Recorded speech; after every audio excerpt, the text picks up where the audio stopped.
lovely hello. I'm Refashionista Sheri, and if you love all things spooky and thrifted and vintage and refashioned, you are definitely in the right place because I share brand new rockin' Refashionista videos every single week. So subscribe, share, like, do all the things. And if you want to know how I made my absolutely amazing bell-sleeved lace-trimmed sweater, I'll link that tutorial down below for you. But for now, let us dive right in.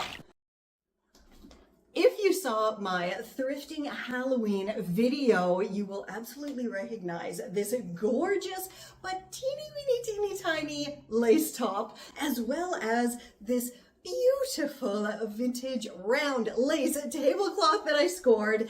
And just like I said in that video, my idea is to put these together somehow. But first, I definitely have to upsize this because there's no way I am getting into it as it is.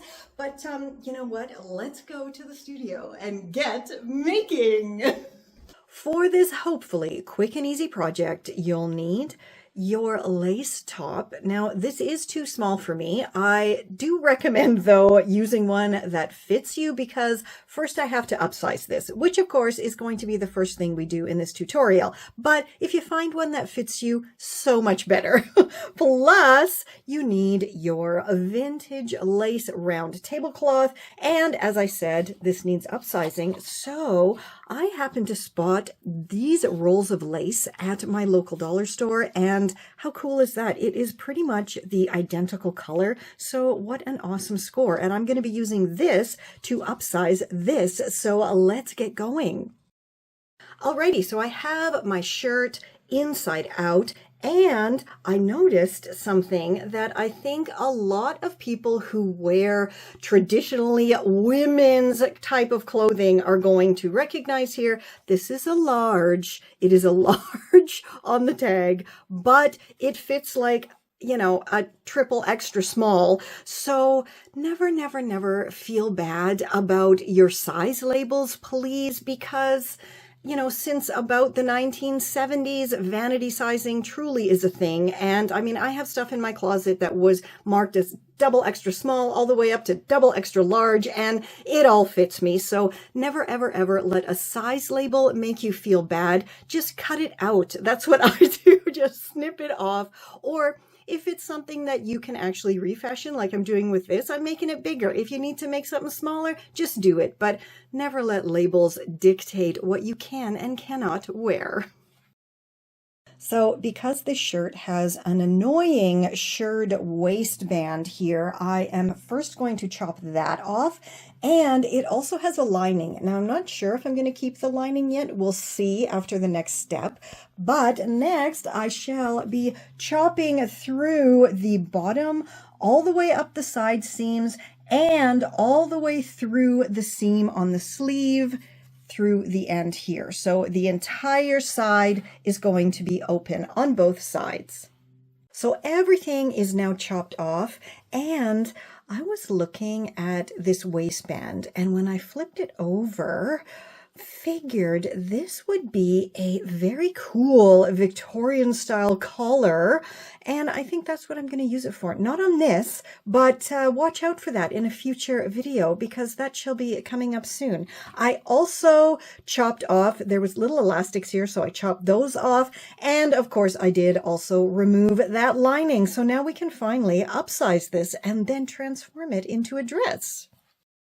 So my shirt is totally open on both sides, all the way down through the sleeve cuffs, and here's that lovely lace. So I'm just going to pop it here with the ends together and the right side's facing.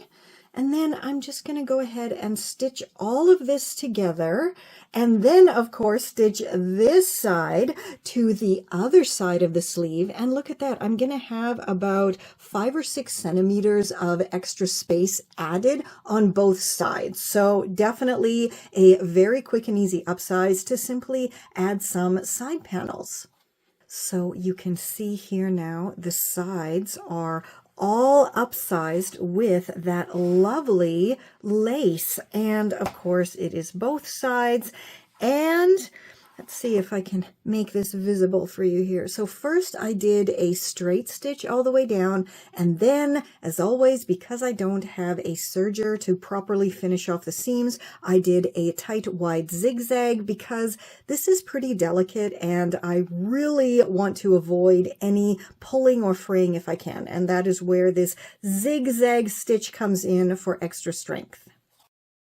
Okay, so now that my top actually fits, we can grab that groovy tablecloth and attach it to the bottom of the top, and then we will have made ourselves a beautiful, romantic, I guess, porcelain doll style dress. So my tablecloth has this decorative spot right here in the center, which makes it kind of easy to find the center. And if I wanted to, I could just chop this out because, like, that's not really going to do anything, and I can't really stitch that anyway. Plus, it probably is about the size I need it to be, so I can pull it on and off like a skirt. I probably actually need more than that. Who am I kidding? Anyway, but I want to do this properly, so I'm going to show you how to do it properly. But if you have something like this in the center of your tablecloth, why not maybe save yourself some time, give it a go, chop that out, see if you can slip it on and off, and if you can, then move on to the next step. So first I have folded this as evenly as possible in half. Now it is a circle, so it's not perfect, but it'll do. And now I'm going to fold it in half again, trying once again to get it as evenly as I possibly can.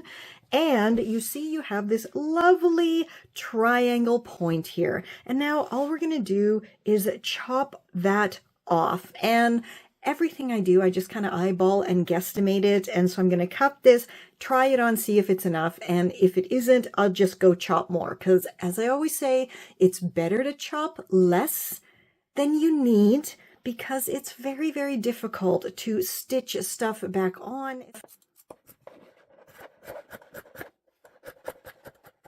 So I've tried this on and it's absolutely fine. Now I'm going to grab my shirt, and if we look here, I actually think this is going to match up pretty darn perfectly, which is awesome.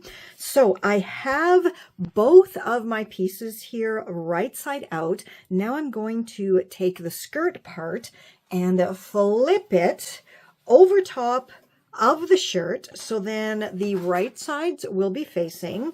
This is so super simple. And because this is just a round tablecloth and there's literally no seams whatsoever on it, I can match this up however the heck I want because there's nothing that I can use to match it up, right? If there was any kind of side seams, I would be matching those up with the side seams of the top, but there's not. So I'm just going to go now and stitch this together, and then you know what? The dress is going to be done.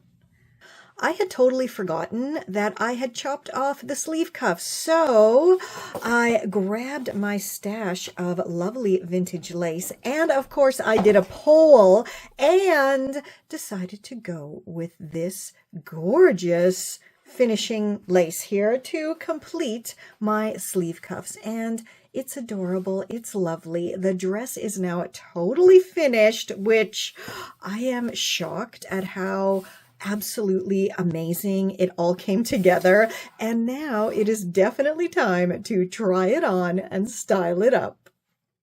I thought this dress was absolutely perfect for a porcelain doll costume. And just what is this lovely dolly reading to her fluffy friends? It is, of course, my epically awesome Refashioning 101 book. And in this book, I teach you how to reuse what's already in your closet, shop for pre-loved treasures, and master the art of refashioning. It is packed with over 100 full-color tutorials, plus loads more tips and tricks, and it's available on Amazon. This is Confessions of a Refashionista.